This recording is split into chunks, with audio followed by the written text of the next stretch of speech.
All right. We are live and in studio. How you doing, Mahmood? I'm doing great this Sunday evening. How about you? Well, it's still afternoon on the left coast, but it's a beautiful day in the neighborhood, as they say. Uh, Absolutely. yeah, welcome everyone. This is the Black Civics Collective, and I am one of your two hosts today. I'm Friday Jones, and we have McAdoo the Great. Say what's up to the people. What's going on, you guys? It is a beautiful day today in Southwest Ohio, about 85 degrees. My family and I just went out on a little trip to Kings Island, which is a local amusement park. We had a wonderful time. How was your evening? Or your afternoon, I should I had say. a lazy day in the neighborhood. It Lazy was day. beautiful. It's almost like last week's Mother's Day, although that was a Mm, little more special. My brother and his beautiful wife hosted all the mothers in the family, and so oh, that's today was wonderful. just like more of that vibe, just relaxing and chillaxing, and I can't be mad at it. Are you doing NBA stuff? No, I just saw that the Indiana Pacers just blew out my dad's New York Knicks. That was Yeah, pretty bad. look, I love my uncle. Shout out Uncle Mike. Yeah. The Knicks, my New York Knicks, I'm not like married. I keep telling y'all, even as a kid, I was like magic show. But yeah, the Knicks, like they just they taking a beating. So for all my New York people, I'm with you in Mm-mm. spirit. I'm definitely with you in spirit. We I'm gotta rooting for talk whoever. Kendrick. Yeah. Oh yeah, we do. Especially because you're in LA. So I know that that song is ringing off over there, huh? Look, it's not often me and my son, my grown adult son, sit down and like have a whole conversation. But when I tell you, not us sparked us to sit down, listen to Hmm. Kendrick's music together, assess what he was talking about. And then I honestly, I'm a Drake fan too, but Right. he played like the Drake comeback, and I was like, you just validated kind of Hmm. everything Kendrick said about you. So, like, how was Right. that a power You know, move? I think we have to talk about the last verse on "Not Like Us," where he speaks about the history lesson of Atlanta. First of all, I did not know that Atlanta literally was the mecca of the railroads. Like that's where all the railroads from the eastern seaboard led out west. I did not know that. That was a literal history lesson that was taught in that song, and the way he related it back to Drake bringing coming down from Canada and kind of I guess leeching off of Atlanta for clout or whatever. I thought that was really brilliant, a brilliant Well, way to do it. Kendrick took it to his Cali roots because DJ Right. Mustard, that's definitely a Cali B. I think, for us in a way, as American freedmen, as descendants of Mhm. people who were enslaved in the United States, it's definitely it's reminiscent to me of the I'm Black and I'm Proud, and I sincerely hope that just the way that song was kind of used to drive the civil rights era, I hope not us could be used in the same way to motivate young people to like politically activate, because it's time, and we definitely like need the energy of people like McAdoo the Great. All right. So we're moving on to, I guess, defining what Black Civics is, because we are the Black Civics Collective after all.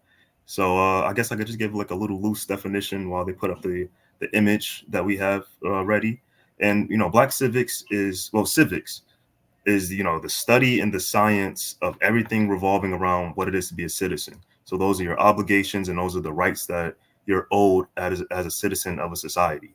And some of the things that you can do to get civically engaged is vote, join a political party, take out a newsletter, take out the front page of a local newspaper. There's so many different things that you can do to get civically engaged, and we're just here to help you guys get along with that. Yeah, and you definitely, in terms of joining organizations, I'm always going to extend that invitation to join the Right. National Assembly of American Slavery Descendants, who brings you these episodes of Black Civics. And I just heard that Miss Janice D. Hazel is in the building.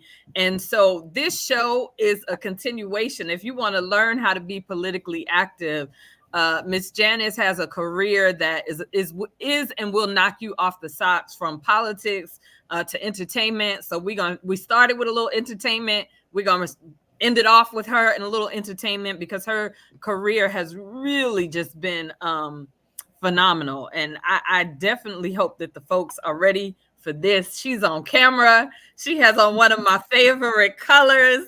Look at her. How you doing, Miss Janice? I'm fantastic. Wonderful to be here with you Good and your evening. guest. I'm here in Detroit, and I guess we're trying to catch up with your great weather of California. You trying to I'm catch assuming up I'm with assuming it? it's just as warm up in Detroit as it is down here in Cincinnati, huh? We'll see. So you're in California. I'm sorry, you're in Ohio. Uh, Yes. our weather does mirror each other to a certain extent, but in Michigan, you never know. Mhm. Every day could be different. Right. We're had some 80-degree weather this week. Today, I think we may have gone to 80, but it could snow tomorrow. That is not Snow. unusual, That even sound like in May. Great Lake weather, Great Lake Yeah. problems. Oh my Yes, goodness. I have experienced snow as late as May the, I think, 8th or 9th, as well as incredibly cold weather as early as August, Oh like my God. 40-degree weather in August. I So, don't envy you all. Come visit the left coast. But we are so thrilled to have you, and thank you so much for being here with us. And audience, I'm going to go ahead and read the full bio. We rarely do this. Usually we try to just highlight, but because we're going to touch on almost everything in your bio, I want to give you your just due. This is Miss Janice D. Hazel, multi-platform journalist and reparations advocate. Janice is a national thought leader whose experience spans politics, government, broadcasting, entertainment, and the nonprofit sectors. She is a multi-platform journalist and sought-after political analyst on radio, TV, and podcasts. So we're very grateful that she's here with us on our little podcast. She is Absolutely. an influential arts advocate who has helped impactful positions in federal and municipal government agencies, influential trade organizations, and lobbying groups. As a registered lobbyist before Congress, Janice has represented the nation's 350 public television stations and commercial building industry and served on the staffs of members of Congress, including Congresswoman Shirley Chisholm from Brooklyn, New York, Congressman John Conyers out of Michigan, and U.S. Senator Donald W. Rigel Jr. out of Michigan.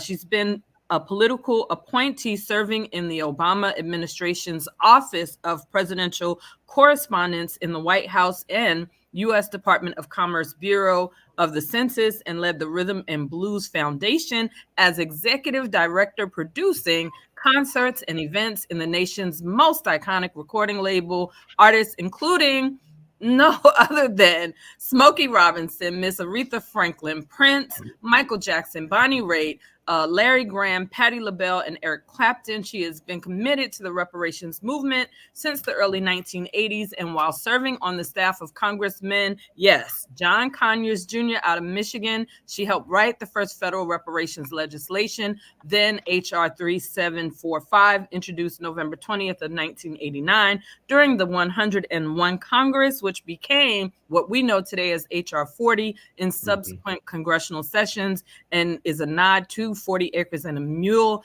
that formerly enslaved Black Americans never received. And she is a native of Detroit, Michigan, and received her bachelor's in political science from the University of Michigan in Ann Arbor, and studied French and international affairs at the Institut de Toulon in Tours, France. My French is like 7th grade level, so you're gonna have to forgive me on the pronunciation in the end. But you just have had such an incredible history that I really, really wanted to let the audience know who we were talking to today. Right. well, thank you. Thank you so much for that. And I started in kindergarten, so that's just about how old I am, if you look at that. But I wear those badges very proudly. Thank you. Yeah, Thank it is an you. absolute privilege to have you on here with us today. All And so right. we got to ask, okay, I feel like we are in the wildest of presidential times, right? I'm still trying to understand how Donald Trump is in this presidential race, but he is the leading contender for Republicans. We have Joe Biden, obviously our incumbent president, up for the Democrats. We have Cornel West and oh my gosh, Melina Abdullah, Dr. Melina Abdullah, uh, on the independent track, we have, Jill Stein RFK throwing her Jr. hat in with the Green Party. What do you make of this current race? Well, I would say for the 2024 presidential cycle, which of course is ramping up, it's highly competitive and most likely will be featuring President Joe Biden for the Democratic Party, and for the Republican Party, unless he's in jail, most likely will be a rematch between Biden and former President Donald Trump. And, I have to say, I have worked across the aisle with all kinds of people. I've actually worked in the Reagan administration, I've worked in the Obama administration, and I've worked in the Trump administration. So I can work with anyone. And I would just hope that we can keep sanity alive. I think that's keep sanity and democracy alive. And all I really want to say about this presidential election cycle is that Black Americans should practice accountability politics. And by that, remember that loyalty swings both ways. Right. And I will end with my era of music. Miss Janet Jackson said, "What have you done for me lately?" And I would further punctuate that and say that Black Americans should be asking, "What have you done for me specifically as a Black American?" and vote accordingly. I just wanted to touch on that just a little bit because we know every political cycle, unfortunately, the Democratic Party decides to do the blame game.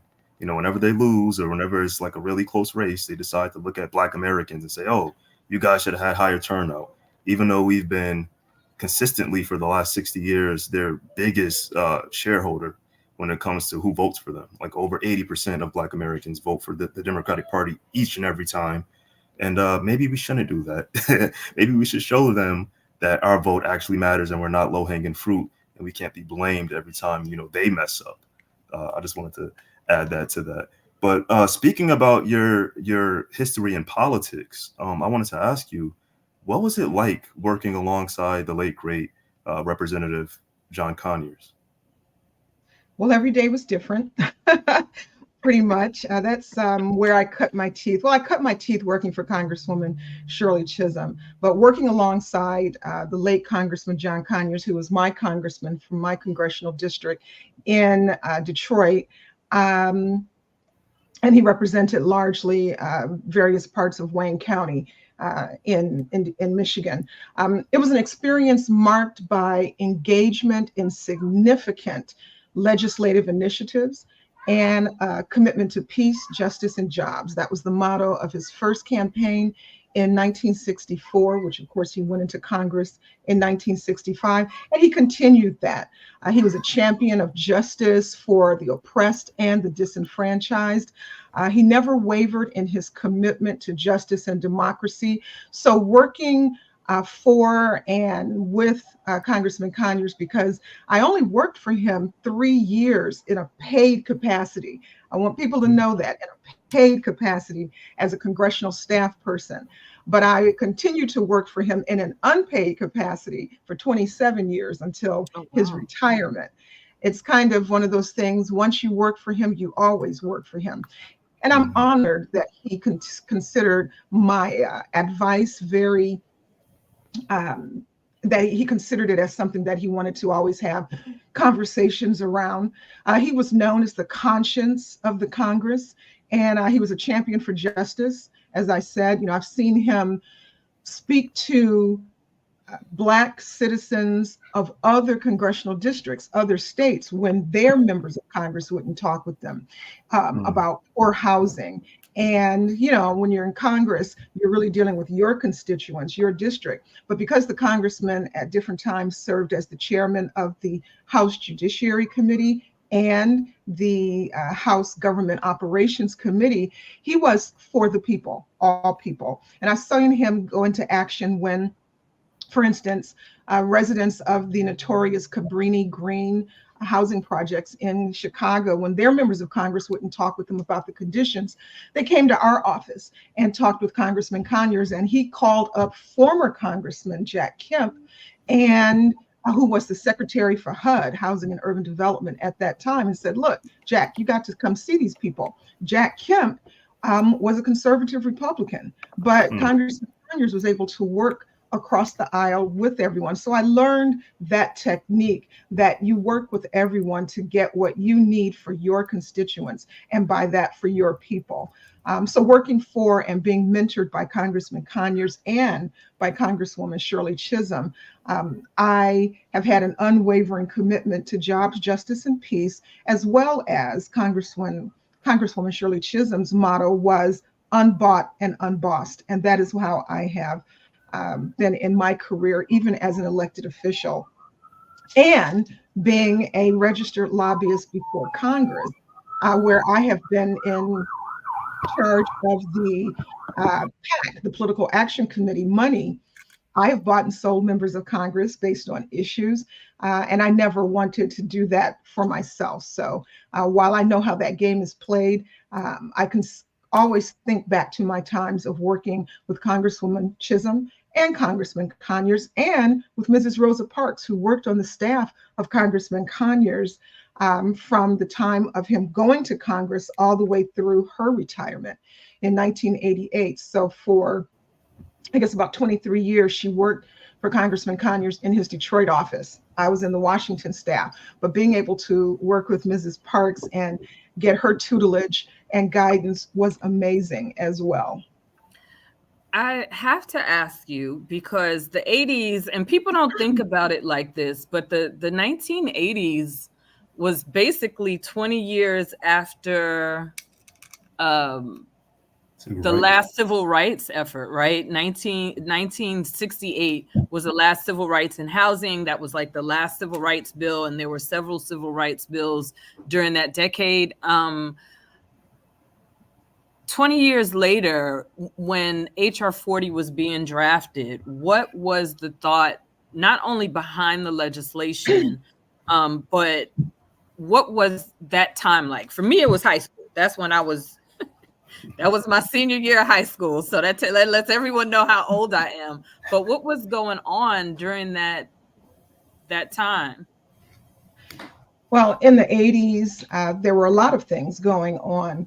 When you look at the 1960s and you look at the civil rights movement and the civil rights gains, which were largely in these sectors of housing and some economic development, but really it wasn't talking about the need for repair with regards to all of the vestiges of enslavement.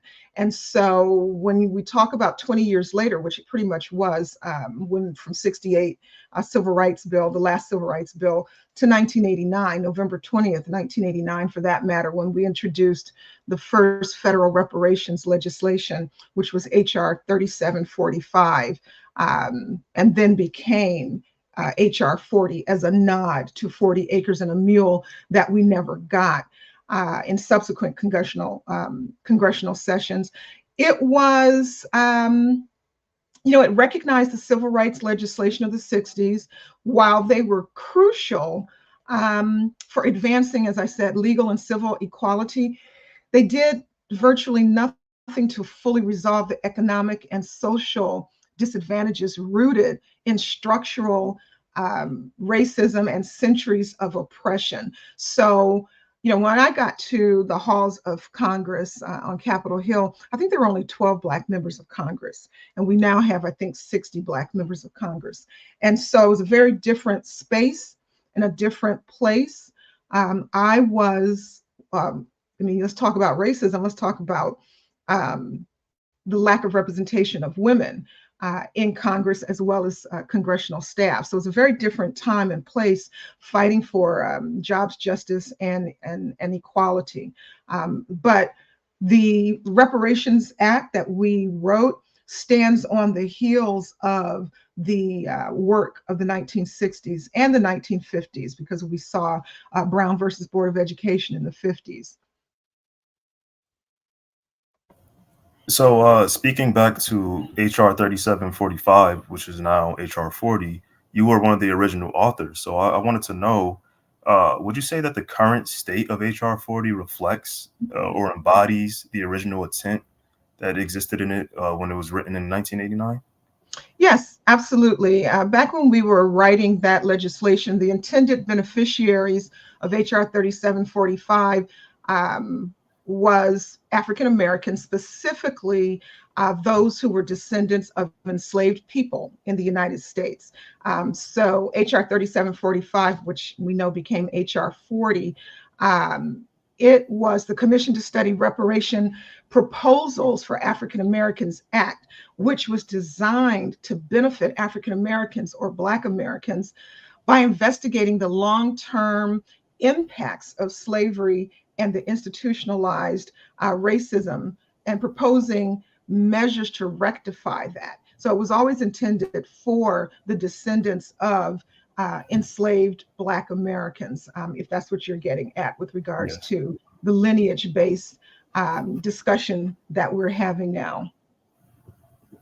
What I Wonderful. can say, I didn't know what the answer to that question was going to be honest, and I'm actually in a way relieved to hear that. But what I can say from being at the United Nations, the United Nations formed this permanent forum of people of African descent.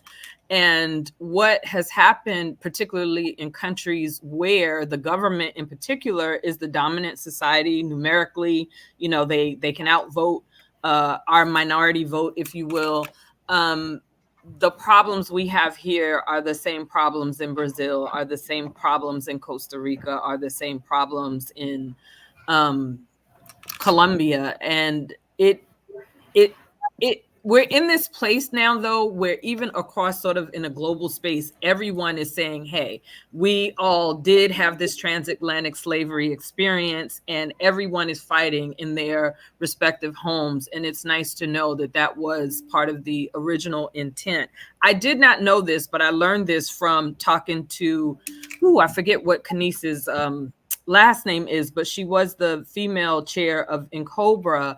And I originally thought that the Japanese internment bill, which the language is very similar, I thought that the HR 40 and John Conyers actually picked up on the language from Japanese internment, but she corrected me and let me know that it was actually the other way around. And they were able to effectively use the language that Member Conyers had drafted and you drafted to win, their Japanese reparations for internment during World War II. And my question for you is what do you think we could learn? Because it almost feels like, they were working in concert with the civil rights era, or with this legacy that was unfinished business from the civil rights era. What do you think we could learn from the Japanese experience in terms of using the legislation and making it work for them? Well, first of all, we need to define slavery. Slavery is not what the Japanese Americans experienced. They experienced displacement.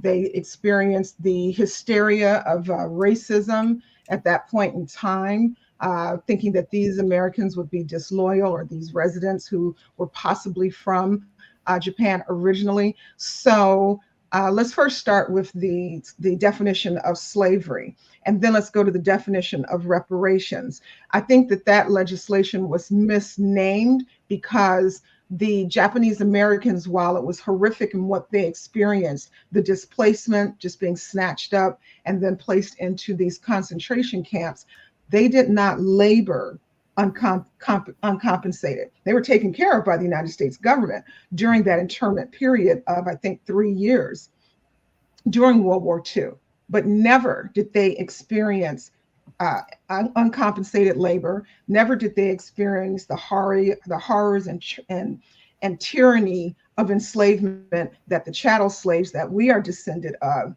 So while it was considered redress and reparations for Japanese American incarceration or internment or detainment, it was not the same, no way, in any shape, form, or fashion, commiserate with enslavement in the United States. So let's just deal with that first. And the compensation package that they received of $20,000 that was dispersed over the course of 10 years, 1988 to 1998, administered by the U.S. Department of Justice, was minuscule in comparison to what they experienced, but they did at least get something. And the way that it was dispensed was really, in my view, not that helpful. $20,000 back then in 1946 is about $50,000 in today's terms. But you have to remember they got disbursements of $2,000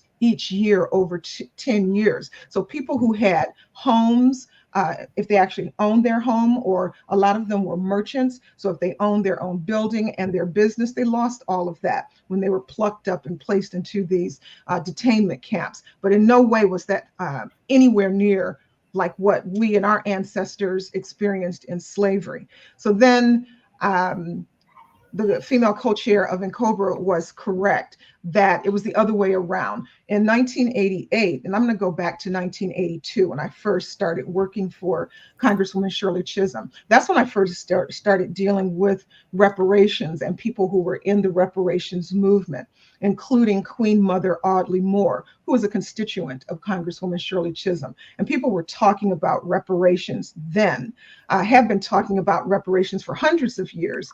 But Queen Mother Audley Moore, she actually tried to sue the U.S. government for pensions for the formerly enslaved, some of those people who were still living at that point in time in the early 1900s, because Queen Mother Audley Moore was born in 1898.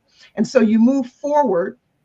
When I worked for Congresswoman Shirley Chisholm, I met and got a chance to talk with and interview Dr. Betty Shabazz, the widow of Malcolm X. Dr. Shabazz is a native Detroiter, along with Mrs. Coretta Scott King, the widow of Martin Luther King, who had talked about reparations during their lifetime, along with many others. Then at that time, none of the members of the Congressional Black Caucus had an appetite for reparations for the formerly enslaved Black Americans.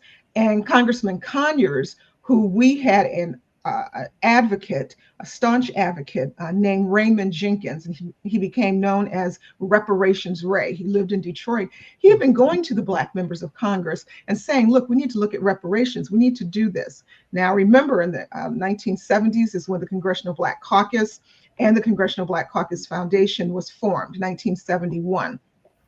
And then so at that time, Congressman Conyers, he was very much concerned about getting the Reverend Dr. Martin Luther King holiday bill passed. That was front burner for him because Congressman Conyers introduced that legislation 4 days after Dr. King was assassinated. So 15 years in the fight for getting acknowledgement of Dr. King's battle for justice and peace in the United States, we were able to get that piece of legislation passed. After Congresswoman Chisholm retired, I went to Congressman Conyers' staff. So in 1983, I actually sat next to Congressman Conyers in committee when finally it passed out of House committee, then it passed on the floor of the U.S. House, and then it passed the United States Senate, and then Ronald Reagan signed the Dr. Martin Luther King holiday bill into action in 1983.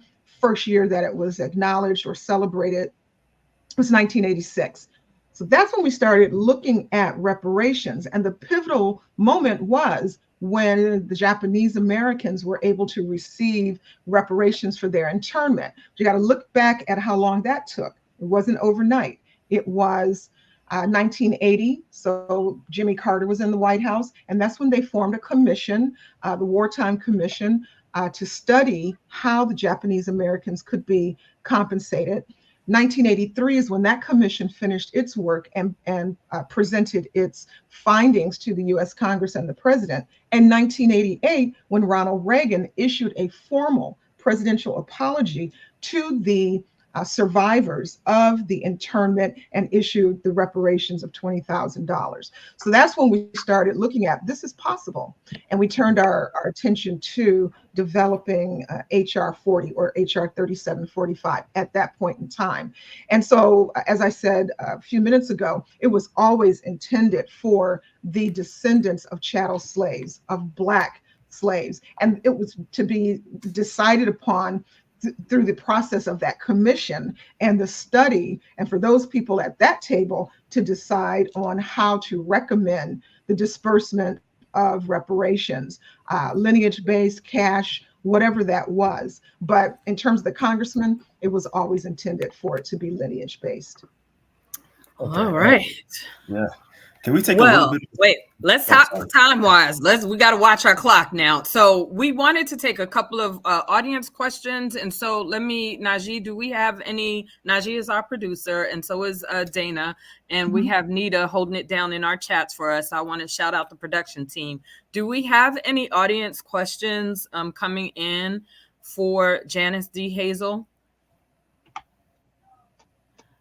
I'm not seeing any comments. Yes or no? Okay. So I just want to stick a pin in this because we want to take a quick commercial break. We're not going anywhere. And as soon as we come back, we're going to hop right back in and we're going to jump into some of the things that you brought up in sharing what was going on with HR 40, what the thought was, what the political climate was. I think that history lesson was just phenomenal. And I can honestly say I don't recall being politically active until I turned 18. But Dr. Martin Luther King Jr. is actually Coretta Scott King's nephew, was my English teacher in high school. And so he registered everyone who turned 18 to vote. And that is who registered me. And then it was like, oh, so I have a responsibility to vote. But there was so much going on during that time. I feel like I missed a lot. But we're going to just take a breath. If you need to grab some water, we got about 2 minutes worth of commercial break. We will be right back with Janice D. Hazel. And she's giving us all of the news, all of the history. Thank you so much. You're welcome. Thank you.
Welcome. We are the National Assembly of American Slavery Descendants. Our mission is to advance the national movement for reparations. The United States Office of Management and Budget set 5 minimum standards for collecting racial data. The Black race is defined as a person having origin in any of the Black racial categories of Africa. NAASD has recommended that the OMB disaggregate data to accomplish 3 goals: decouple race from ethnicity, create an ethnic term that exclusively identifies descendants of persons enslaved in the United States, and create an ethnic term that preserves the American freedmen's political status. The ethnogenesis of the African American identity is a result of ethnocide. The identity is from a people with shared history. Race identity plus ethnic identity equals peoplehood. Together, we can fix this dilemma with the OMB. We can build a coalition, grow the movement, and create a unified demand. What can you do to get involved? You can join NAASD today at www.naasd.org.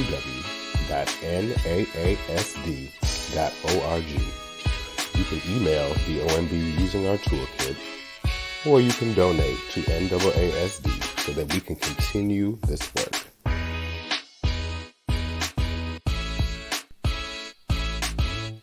Thank you for your time, and stay connected with us on social media at NAASDORG. We are on Twitter, YouTube, Instagram, TikTok, Facebook, and LinkedIn. You can also sign up for our newsletter at www.naasd.org.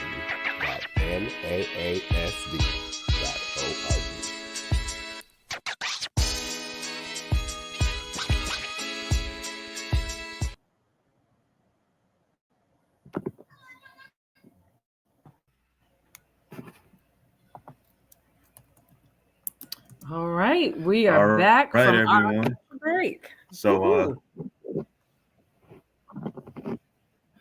yeah, that was a wonderful infomercial by our very own Najee.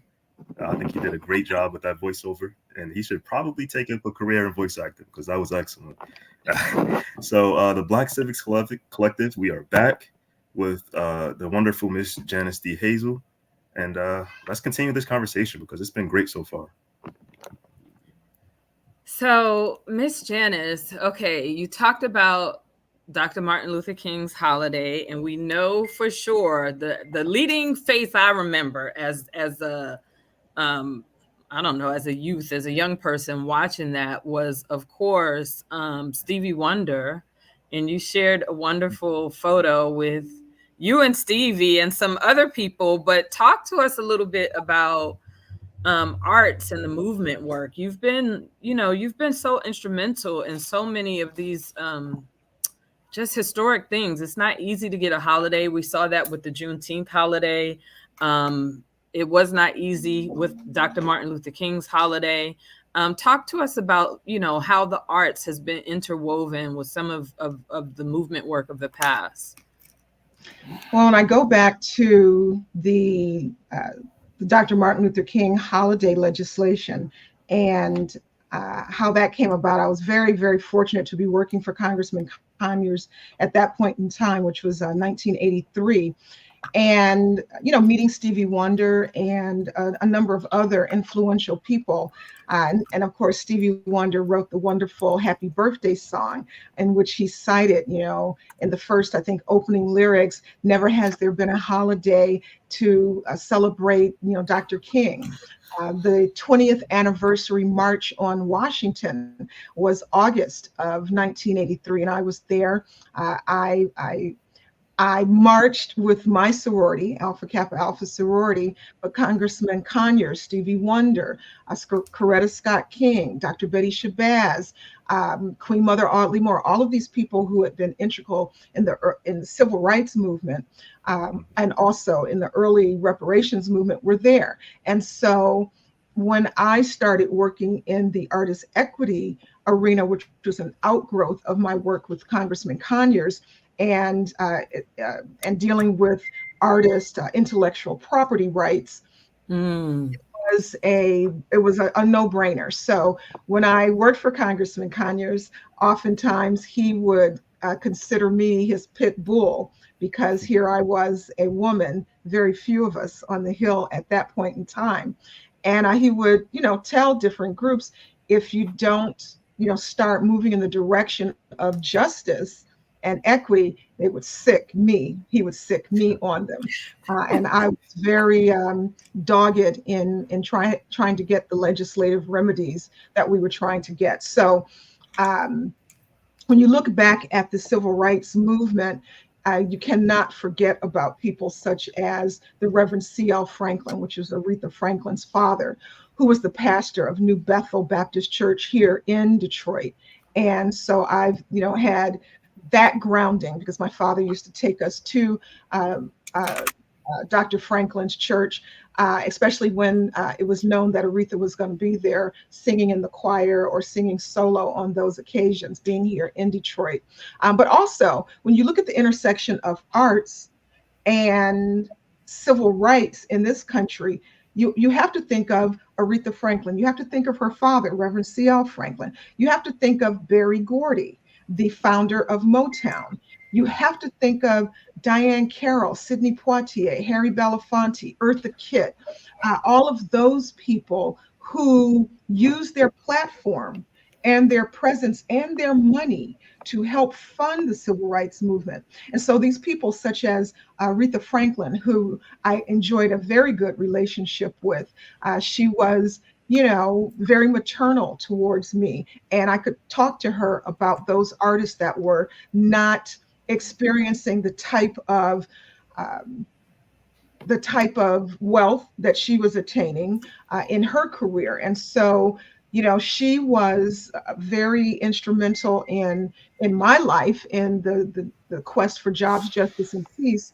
When I think back to 1963, when Dr. Martin Luther King held his first march for peace, which was known as the Walk to Freedom, which was in Detroit, Michigan. And that's where the I Have a Dream speech was first tried out, if you will. Well, it was published on the Motown label, okay? Mm. Behind that, Berry Gordy. And so who could Dr. King look to? Who were the people who had money? Nothing like what our artists have now, but it wasn't anything to sneeze at.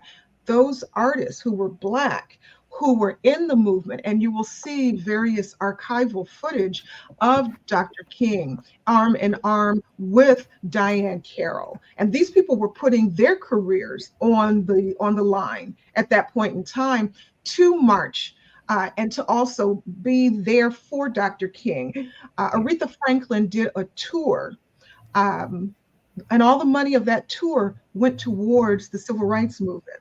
All of the money, when she went on a particular tour, went to help Dr. King. She enjoyed a very good relationship, and her father, with Dr. King. So we stand on the shoulders of those people who did not squander their money. They put it into the civil rights movement. And I'm very, very fortunate to have been able to know some of them before they went on to glory.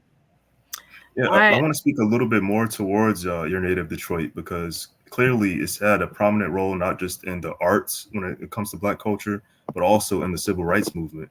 So I just wanted to ask you, because I've never been there before, but I've always heard that it is the Blackest major city in America. So can you speak a little bit towards the demographics of Detroit and how potential reparations would affect that city? Absolutely. So I've also had the benefit of working for the United States Census Bureau. I was a political appointee under the Obama administration, and I ran the 2010 decennial census in Washington, D.C. So the decennial is your every 10-year population count. The U.S. Census Bureau has a lot of surveys, which that's what that is, a survey, like the American Housing Survey, and I've worked on that. But when I moved back to Detroit in 2018, I continue to work for the Census Bureau and some of its surveys here in Wayne County, which Wayne County is the largest county in the state of Michigan, and Detroit is in Wayne County. So when you look at just recent headlines, if you saw the news Friday, it was broken that stories were broken that Detroit has an increase in population, which our mayor did sue the Census Bureau for an undercount of the 2020 census, which I did work for the Census Bureau during the 2020 census here in Detroit. And we've had a population growth of around 1,900 people. That might seem insignificant. Our numbers are around 633,000, which is why it's called the Blackest largest city in the country, meaning the largest city of over 500,000 people. And so us being around 633. But that relatively 1,900 population increase in Detroit is significant because it's the largest population increase since 1957. Wow. So Detroit, which was the arsenal of democracy when you look at World War I and World War II, where so much of your armaments and your tanks and things like that were produced here, and Black people migrating from southern states for the promise of jobs. First of all, in the early 1900s, for the promise of $5 a week jobs, which was a lot when you're talking about 1900 with Henry Ford. But segregation and Jim Crow and white supremacy prevailed even in the automotive industry, where Black people, which was largely men, working in Ford Motor Company, they came for those $5 a week jobs, but they were relegated to $3 a week as opposed to their white counterparts. Ford was a segregationist, and he said, Black people are lazy and shiftless, buying into that moniker. So you have to prove that you can stay and work and be effective. So for 3 months, anyone Black who was working for Ford Motor Company was not receiving the same pay rate as a white male right next to him on the assembly line. So you have to look at the migration patterns, and that's why you look at Detroit as the Blackest city. And then we had what's called white flight with the building of the freeways, which happened in California also and other major urban cities. Those freeways displaced Black people. And in Detroit, one of our very large Black areas, which was called Black Bottom Residential, and Paradise Valley, which was commercial, Blacks who had a lot of businesses, similar to what we saw in Tulsa, Oklahoma, with the Black businesses that were there that were bombed out by racialized violence by whites. So I do serve on the Detroit Reparations Task Force. I was appointed by our city council last year. And we had a ballot initiative, which overwhelmingly, because Detroit is over 77% majority Black, the residents voted for a ballot initiative for reparations, which is similar to what we had in HR 40, to have a commission or a task force to study how and provide recommendations for reparations defined in housing, any bias, racial bias and discrimination or discriminatory practices in housing, and economic development. So we're looking at that. Our commission started, our first meeting was April 13th of last year, and we are supposed to sunset in October of this year, 2024. But we do have an extension to as late as March of 2025, if necessary, to get the report and the research done. The University of Michigan is our academic partner in the research part of it, as well as we've had a partnership with Howard University, Professor Hansford, which you might ask me about later, along with Columbia University, pulling together a lot of the research. So Detroit has been very pivotal in the civil rights movements, and now in the reparations movement as well, municipal reparations as well. Right. You are such a wealth of knowledge, and our hour really does go by really, really fast because we are literally at the end of time. And I think we did have a couple more questions about what your thoughts were around municipal. We have 100 municipalities. You and I have talked offline. I'm also a commissioner for the city of Los Angeles, and we've exchanged ideas as commissioners.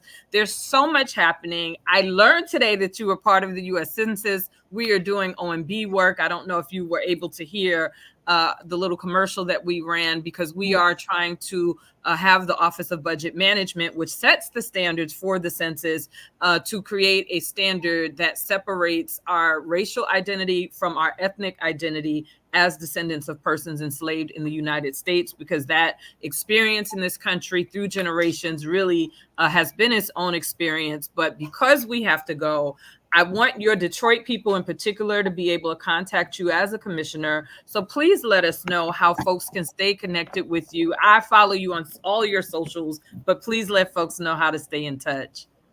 I guess I'm a bit old school, so I'm not posting as much as I possibly should, but anyone who wants to connect with me can email me at detroitreparations@gmail.com. That's Detroit, just like you spell Detroit, reparations, like we spell reparations, @gmail.com. All one word, no dashes, no dots. And I look forward to talking with your viewers and anyone around the country about how we can get justice and equality finally for our ancestors who were uncompensated. I'll say this if I have time. Back when we were developing HR 3745, there were so many incredible minds that I had an opportunity to work with, such as Mr. Johnson, who was the founder of BET Networks, Bob Johnson.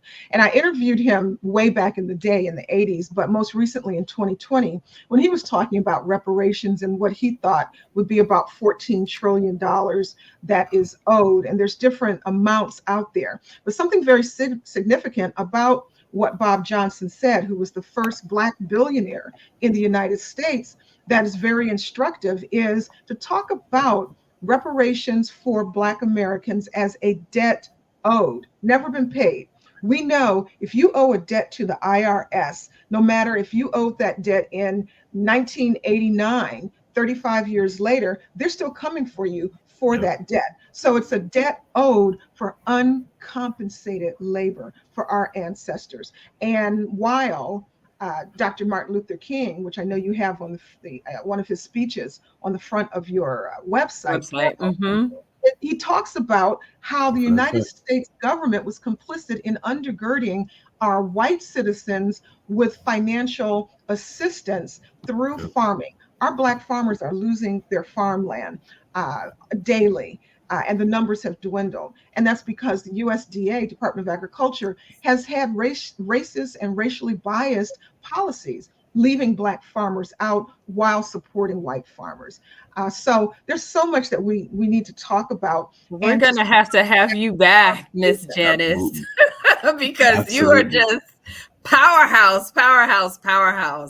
This has been amazing. This really has been. And I wish we could have you more. We are down to our last couple of minutes and we have some housekeeping to do, but you have been a wonderful guest. And Mahmoud, I don't know, any final words for Miss Janice D. Hazel? I like saying I just want to thank you for coming on to our little show and just showing all the knowledge that you have, helping to educate the audience, because like we said before, we are the Black Civics Collective. We are trying to get the people civically engaged, and the wealth of knowledge that you just shared today, I think, does it for us. That was excellent. Thank you so much. Well, I say keep on keeping on, because there are so many colonized minds out there who have podcast and or broadcast programs who are getting sucked into dealing with the topics of the day when they have really nothing to do with us and are not giving. To me, there should be a daily segment on any Black person's platform about reparations, and not some of the issues of the day that are outside of our country, because they're never talking about what's going on in Haiti or the Sudan or the Congo. And while I empathize for our brothers and sisters in the Middle East who are going through a lot, as well as our brothers and sisters in the Ukraine who are going through a lot, I want to talk about reparations, parity, and equity for Black people in the United States. So I thank you for having a civics lesson, because that's been taken out of a lot of our school systems in the elementary and high school. So thank you very much, and I look forward to engaging with you again soon. Thank you so much, Miss Hazel. Until next time. All right, that is Politics and Black. Oh, geez, that is Black Civics Collective, NAASD, here with the people, for the people, by the people. And so, Mahmoud, I know we have a couple of flyers for U.S. Freedmen Project and for Cali. Here we go. Here we go. We also wanted to remind everyone to take NAASD survey, as you can see at the bottom of the ticker. Yeah, and on the Cali reparations, Cali is moving there at the Senate phase, and so the Senate phase requires 21 votes. So if you can take your phone and take that QR code at the bottom of the screen, they are looking for letters of support, because this week these 3 bills are going to the Senate floor and they need your support. And if we could bring up U.S. Freedmen Project, which are members of the National Assembly of American Slavery Descendants, they are having their racial justice is not reparations meeting, and that's going to be on May 23rd. And so the information is on their flyer. You can follow them on social media. Please make sure that you're following them, that you're following the Coalition for a Just and Equitable California. They come out routinely with calls to action. And so we need our Cali people, New York people. We're going to start expanding some of these areas to let people know what's going on, because there are literally 100 municipalities right now that are having reparations commissions. And you just heard from Janice D. Hazel on the Detroit Commission. And so with that said, follow, like the video, share the video, take the survey, share the survey with your friends, cousin. New York and California are kind of leading, California, and then New York is in second place. But we got folks we know. I got folks in North Carolina, down in Alabama, down in Florida. So please share these surveys with your family members. So we are trying to get at least 2,000 surveys. We are up to 300, and we need to move the number. So with that, I'm going to let you sign off, Mahmoud. Yeah, wonderful show. I look forward to the next one. June 2nd, we're going to have Rob Thomas, Asheville reparations. So Detroit, Asheville, we coming, y'all. Stay up with Black Civics Collective. Until next time, take care, everybody. Peace and reparations. Peace and reparations.